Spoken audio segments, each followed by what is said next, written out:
Hey, Unbreakable Mamas. It is Juli La Roca here, and I am the founder and chief resilience builder of Unbreakable Moms. Thanks for joining me today. This is the first ever video interview that I've done for Unbreakable Moms, and I'm so honored to get to share a piece of our guest story. So, our guest today is Chantalle Dubord, and she has been a friend of mine, a virtual friend. We've never actually met in person, but she's been a friend of mine for the last several months and just a tremendous and truly unbreakable mom. In this interview, we dive into her morning and evening routines, how she maintains her unbreakability, everything that she's really been through as a person just growing up in her childhood. And in this interview, I want to touch on a couple things because she doesn't really tell us about all of the traumas that she's experienced. But I know personally that she has been through so much. She's writing a book on it. Can't wait to read it and have it out in the world because this is someone who lost her mother, lost her father at a very young age, grew up around people who were struggling with addiction, grew up with the sense of not really knowing what a true family is even, and the world expected her to fail, and now she is a mother to an amazing 7-year-old boy. She is also a successful entrepreneur who has her own consulting firm. She has a nonprofit on top of that. She's been in the corporate world and risen up those ladders, and she is just remarkable at life. I mean, she doesn't talk about this, but she also does Spartan races. She's incredibly athletic, also a pianist, and plays beautiful music, so an accomplished musician. One of these just superhuman, superwoman, truly unbreakable moms. So I cannot wait for you to hear what she has to say. So please enjoy this conversation with Chantalle. Stick around for the end when she gives an amazing and really heartfelt and completely inspiring story about why she loves being a mother. Hope to see you there and can't wait to hear what you think. Okay. All right. Unbreakable moms. I want to welcome a very special Unbreakable mom for all of you to hear her wonderful story. So I'm just going to go ahead and pass it over to you and let you introduce yourself and tell us the answer to my favorite question, which is, who are you?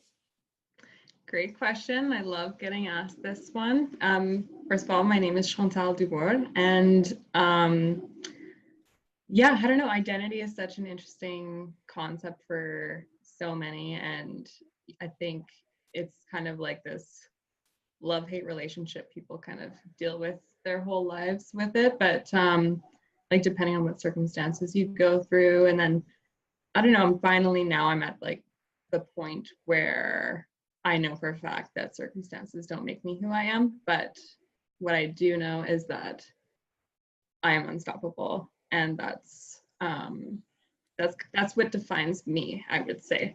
Because like no matter if it's like to do with my job or school or being a parent or any of those different realms of my life, I've just never let anything stop me yet. So I don't plan on that changing. So that's who I am.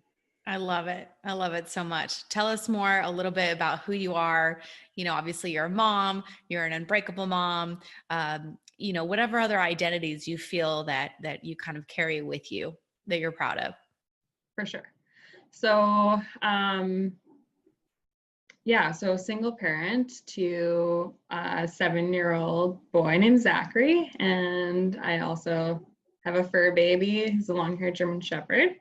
And they're my lights for sure. And I think they define a lot of why I do what I do. And I guess in other ways, so I've decided to wear a lot of hats because people are complex, I guess, right? So I'm in law school with the University of London. I want to focus on international intellectual property after I'm done this degree. And then I am founding director of RD Global Corp, which is an international business consulting firm. And I started a nonprofit organization that's called RD Global Kids. And so those are linked together. So that gives me a lot of my purpose work-wise at the moment, and a lot of flexibility with being a parent at the same time and trying to do school. So that's kind of the more what I do. But at the same time, all of those different hats kind of shape who I am right now. So. Wow, totally amazing. I mean, you're just a do-it-all type of mom. I'm hearing you're in law school. On top of it, you're an entrepreneur. You have your own business. You have a nonprofit. You're a mom. I mean, this is just really outstanding stuff and super inspirational. So tell us a little bit about your single mom story, whatever you feel like sharing, how you became a single mom, what's your journey been since becoming a mother, how that's really changed for you. For sure. So I've been separated for nearly 4.5 years now, and so almost divorced, which is great. I don't know, like right now, the whole single parenting thing and dealing with my ex is honestly probably the least of my worries now. It definitely wasn't at first.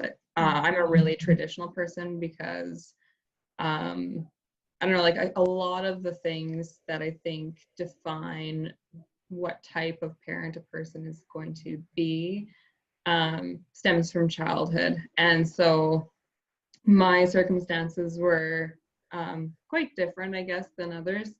Lots of good things, but at the same time, a lot of bad things occurring at the exact same time. So, like, I don't know, goes back to the identity situation and trying to figure out what exactly I am and what type of person I am. So like I lost my dad when I was 5 and my mom when I was 12, and there was so many circumstances where I didn't know one day from the next if my mom was going to see the next day of her life.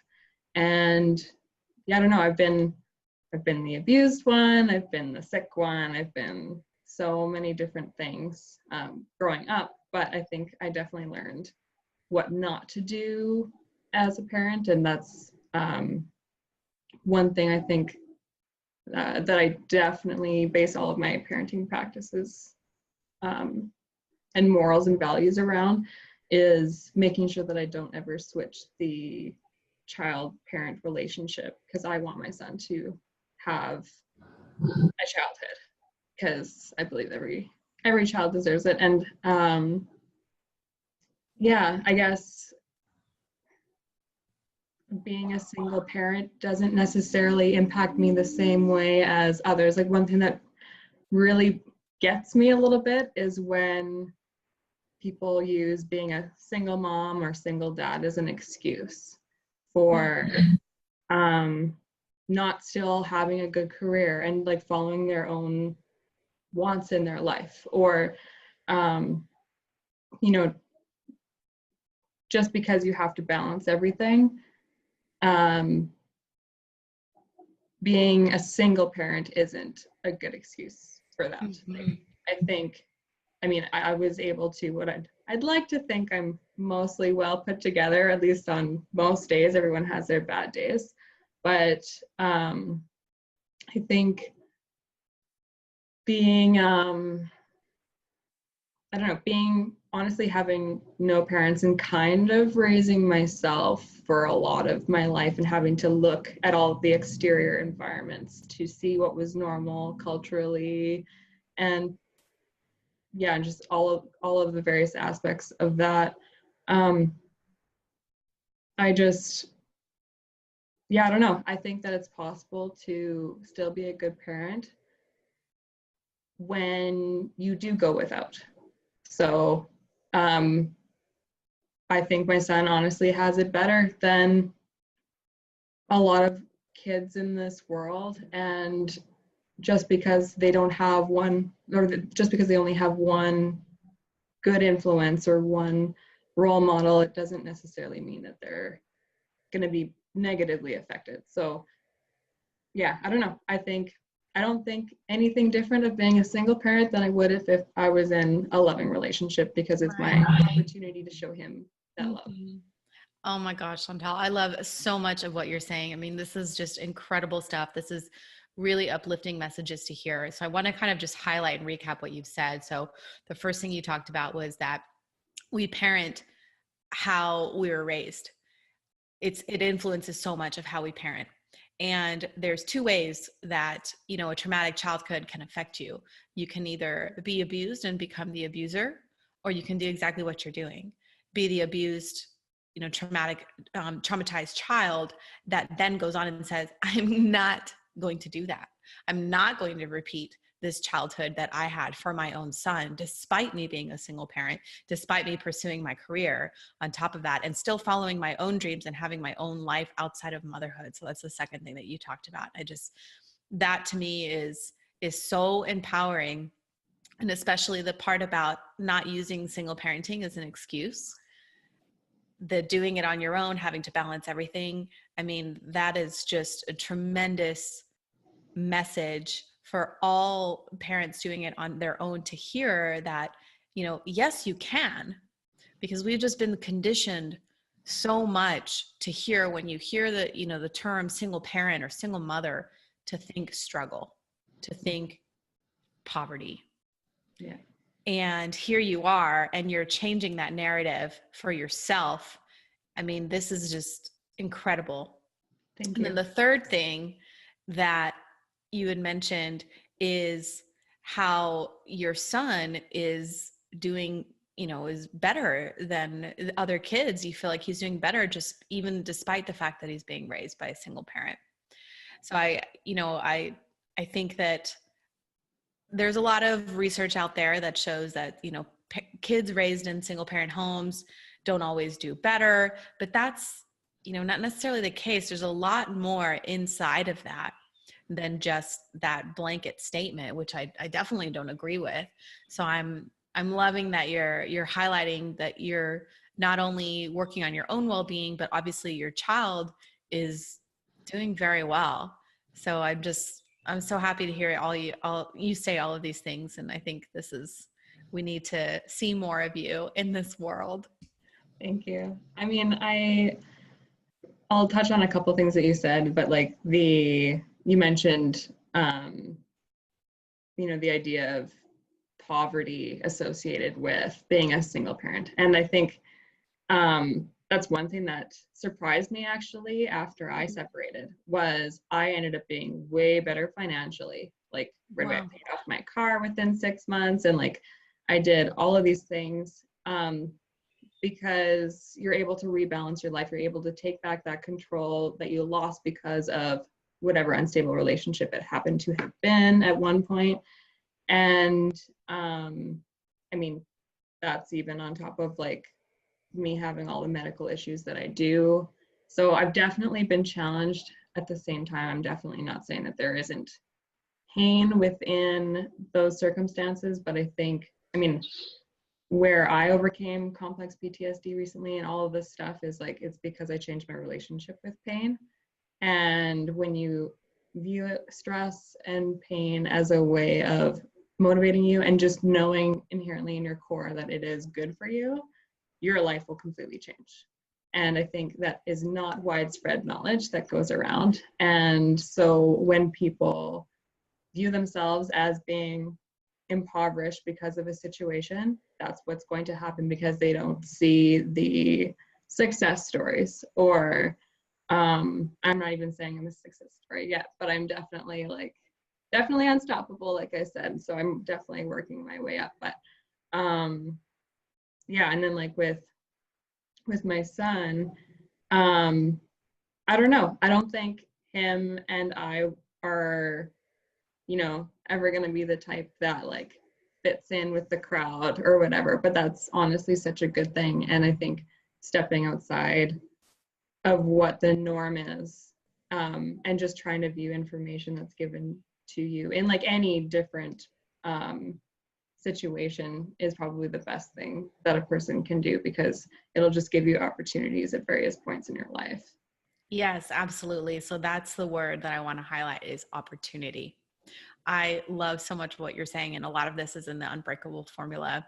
For those moms who haven't downloaded it yet, definitely check it out, because what you're saying is exactly that. So using pain as power, as you said, you're able to overcome all these things, really become unstoppable, really become unbreakable when you change your relationship with pain and stress, that those things can actually be good for us. They can actually fuel us. That in separating, yes, it's not to minimize the pain that anybody's going through. Certainly, we all have our tremendous challenges, and it's not to undermine that or dismiss it, but to recognize it as an opportunity.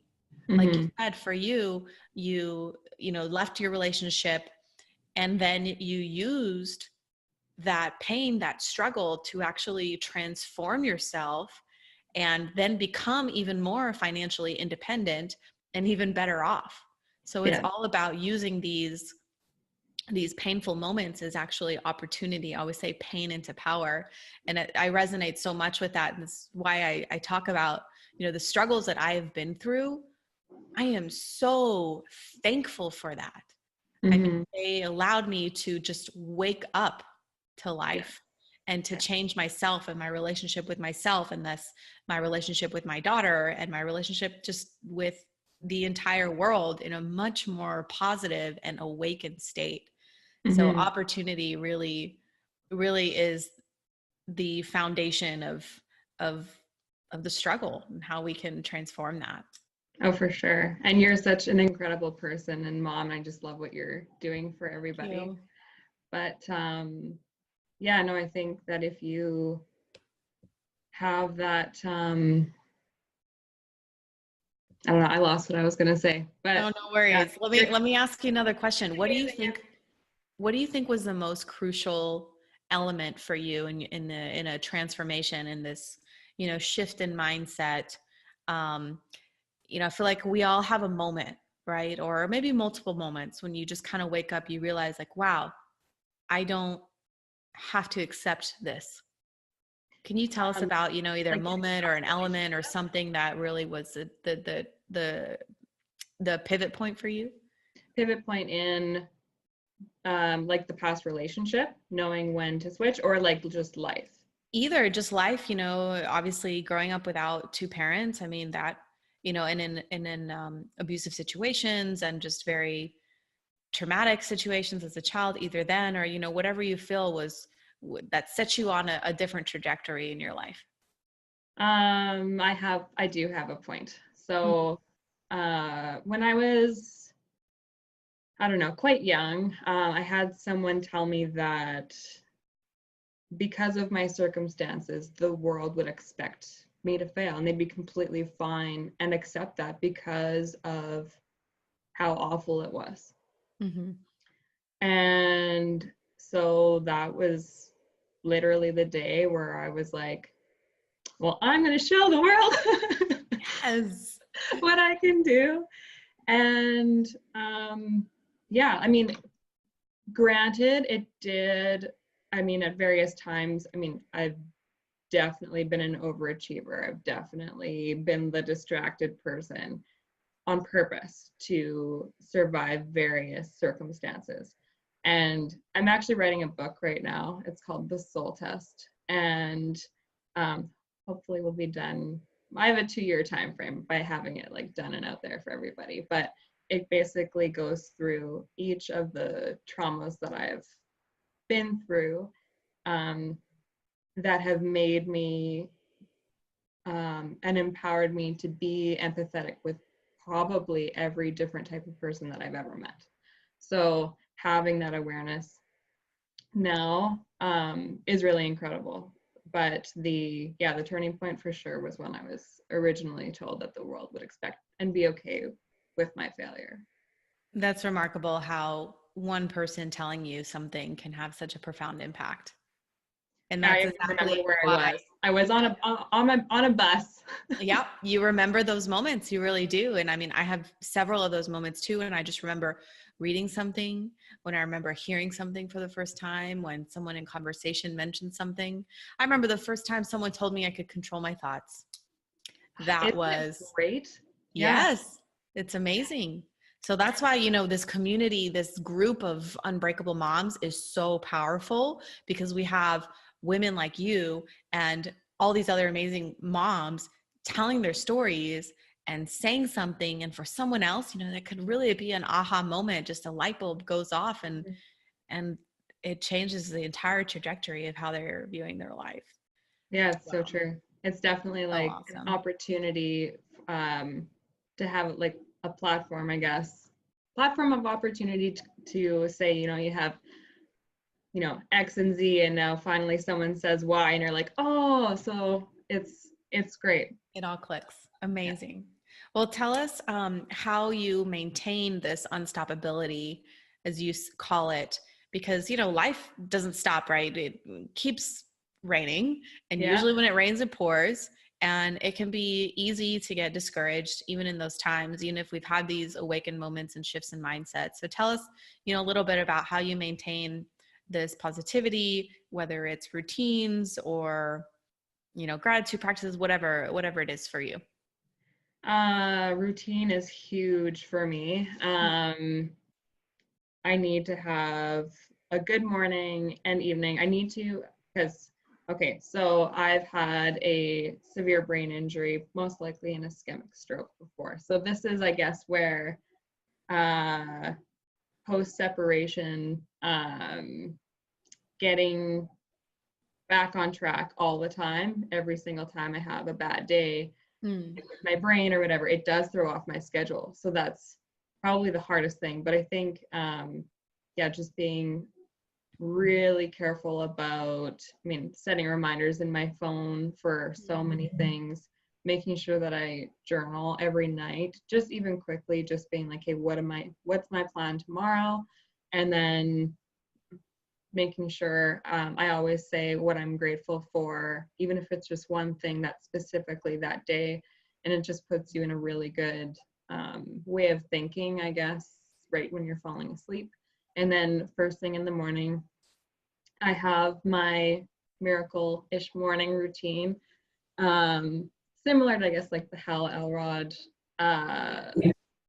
Fantastic book, by the way. If anyone hasn't read it, Miracle Morning, it's great. It was one of actually the first personal development books I read. It's really short. It's packed with just amazing information. So yeah, definitely read it. Sorry to take you off course, but you do the Miracle Morning or parts of it. Morning, just, I guess, getting your body, like waking up your body and your mind in the morning. I guess I do I need to get my brain straight first thing in the morning, or my whole day is messed up. So if I don't journal, I don't expect myself to have a good and concentrated day on a good day even. So I highly recommended that to people. It's also a really good way to slow down your thoughts. And I think being a parent and even just busybody in general, having that opportunity, not just typing, because I can type at 110 words per minute on average, which is crazy. Wow. And being able to slow down my thoughts is a really good way to kind of actually see how I'm doing and where I'm at and where I need to improve. So, and then also I think noting at the end of the day what I've done or didn't quite to my fulfillment, how I can improve on that the next day is kind of, I guess, how I could keep the process going. As soon as I get thrown off of my schedule, that's where I think the difficulties come in.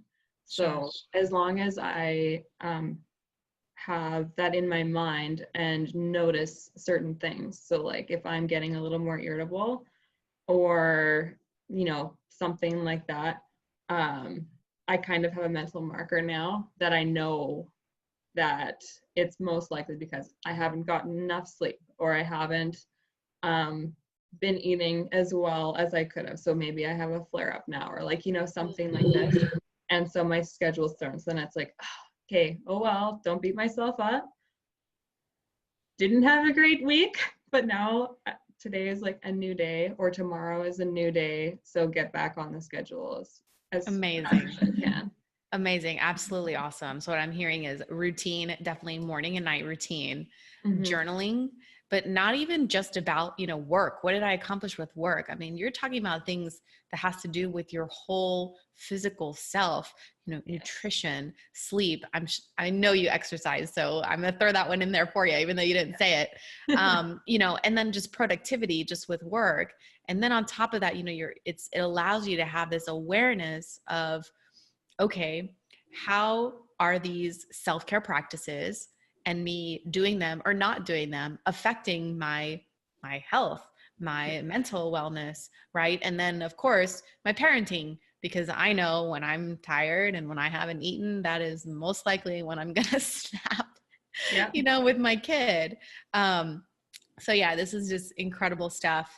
And I love all of what you're saying. I'm a huge fan as well of the morning and evening routines, especially the gratitude practice and just putting yourself in a frame of just positive mindset. So this is great stuff. Thanks. And tell us, one thing I was going to add to that is, and I think that makes me a little more successful perhaps in how I feel about how I've accomplished my day, is so instead of, for me, like a full workout is going to be like at least 45 minutes, generally higher intensity, because I actually have the time to finally have a full workout.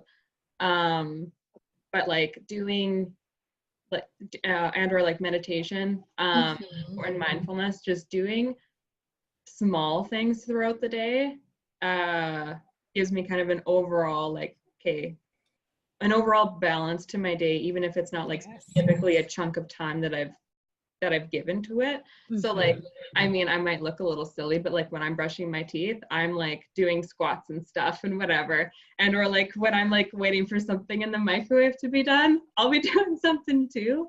And it also just kind of keeps your body alert. And especially if you're like, you have to read a lot or whatever, drop and do some push-ups, or like even just like when you're, I think the one thing that I love is walking meditation. And so just trying to be more mindful and in the moment, and especially, and I know you and I have spoken about this before, but like trying to be mindful and turning off your phone when you can, or at least putting it on silent when you're spending time with your kids. It makes, I don't know, I think it gives yourself so much more feeling that you are being a good parent when you are parenting. Like you're parenting all the time, but when you're actually spending the time with them, it just adds a lot of balance to everything. If you like the tiny stuff. I couldn't agree more. And what I'm hearing, the kind of the overarching theme too, is to really to really stay unbreakable. It requires maintenance on a daily basis, but not just chunked at either morning or night, but throughout the day. I think that's incredibly powerful to recognize, it doesn't have to be these monumental steps and life changes. It can be something as small as doing jumping jacks for 1 minute. Yeah. It boosts your brain, your cognition, gets your heart rate up, makes you feel more awake. It boosts your mood. It makes you feel better. Just little things like that, taking a couple deep breaths, while you're waiting for the microwave, push-ups, whatever it is, writing something you're grateful for in between meetings, so just to emphasize, like you're saying to other moms, that it doesn't have to be this sudden overnight monumental thing. It can be done in very simple incremental steps that really don't take anything away from your day. They definitely don't take a lot of time. If anything, that just adds more to your day and who you are as a person. Yeah, exactly. So wrapping up a little bit here, I know that you say you don't always feel like a single mom. It just feels very kind of status quo for you. But I would ask you, what do you really love about being a single mom, or what do you just love about being a mom, period? I'm going to answer the second part of your question there. I think what I love about being a mom is honestly, the opportunity. because the more typical answer of like, there's a lot of people out there that have always wanted kids and can't have them. Yeah. And for me, I saw things from a different perspective because my mom and dad were great people and great parents, but then they lost their opportunity in a different way of being able to be a parent. And so for me, it's just an incredible opportunity to be able to impact that next generation, I guess, and like live out all of things. I think one thing that I love, so I mean, you can be sad and whatever as much as you want, but like on Mother's Day and Father's Day and all the days in between, I think one thing that I love, especially Father's Day, is I love going and doing things with my son or teaching him things that my dad would have loved to have taught him. So I take him golfing every Father's Day, or I'll take him camping. I'll totally learn something new because I didn't know how to dig a trench and put up a tent by myself, but now I do. And yes, just like, it's honestly the opportunity to be someone in my son's eyes who will totally take on new stuff. The opportunity to face your fears is huge when you're a single parent too, because I'm like deathly afraid of spiders, but guess who gets to do all the spider killing now? And like, it's funny because I've tried so hard to make him a strong person in himself. Like, I don't want him to be afraid of like weird stuff that's kind of insignificant, like being afraid of a spider. So it's funny because I'll like over exaggerate how much I like them apparently, because I'll get a spider drawn on my like Mother's Day card. So I don't know, I think there's a lot of opportunity to learn things myself. And Zach's my travel buddy. We've been to 12 countries together. I took him to Europe for 33 days when I graduated from my undergrad in London. Being able to experience observing him as a kid, I think is just really incredible for me. So yeah, I don't know. I think just the opportunity of it is incredible. Wow. Back to that opportunity. I'm just so inspired just by everything that you've said today and just who you are as a person. You are truly remarkable. I mean, considering we didn't dive too much into the childhood, but I personally know, it's been traumatic. And like you said, the world would expect you to fail, and you are doing the absolute opposite of that. Like you said, you say that you're not the success story yet. I completely disagree. I think you already are a success. And I cannot wait to just release this conversation to other moms out there, because this is truly inspiring with everything that you've been through and who you are now and everything that you're doing and everything that's coming. Because I know, we chat all the time about our dreams and aspirations. I have just no doubt in my mind that you're going to achieve amazing things, not just for yourself, not just for your son, but for your community and for the world in its entirety. So Chantalle, we need so much more of you in this world. And tell us, where can people find you? How can they support you and your mission with what you're doing with the nonprofit? Let us know. For sure. So first of all, it's wonderful to be associated with such a wonderful group and a person like yourself. And I just really look forward to any way that I can help anybody. Like I said, I've been through so many different circumstances. So the odds are, if someone thinks that their situation is pretty out there, I can probably help them out a bit. So even if, just being able to reach out, or if you need business help or entrepreneurial help or anything like that, you can contact me via my website at www.rdglobal.ca.